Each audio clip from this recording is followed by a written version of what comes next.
Hello, नमस्ते, प्रणाम। हम आप लोग का छोटा भाई विकी निराला यादव। एक हमारे पास यह 2 दिन से कॉल आ रहा है। एक हमारे भाई है झनू दिवाकर जी, उनका यह गाना सागर संगम यादव उठाकर गा दिया हुआ है। रंगदारी सॉन्ग फिलहाल ही वो गया है, मोतिहारी के लड़का। तो वो इसका गाना 2 महीना पहले आ चुका है। गाना पर तो व्यू नहीं है उसके, धनु भाई के। लगभग 3 4 5 के आसपास उसका व्यूज है 2 महीना में। लेकिन उसका हम गाना सुने और सागर संगम के भी गाना सुने तो पूरा मिल रहा है। गाना तो अब ट्रैक भी वही है, गाना भी वही है।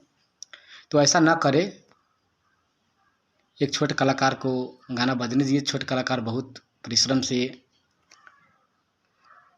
आगे बढ़ता है। ऐसा कीजिएगा आप।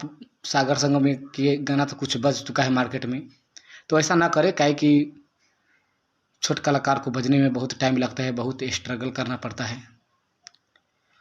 आप लोग ऐसा ना करें, ऐसे गाना किसी को उठा के ना गाएं। तो आप लोगों को इस खबर को पहुंचाइए और चैनल को सब्सक्राइब कीजिए, वीडियो को लाइक कीजिए।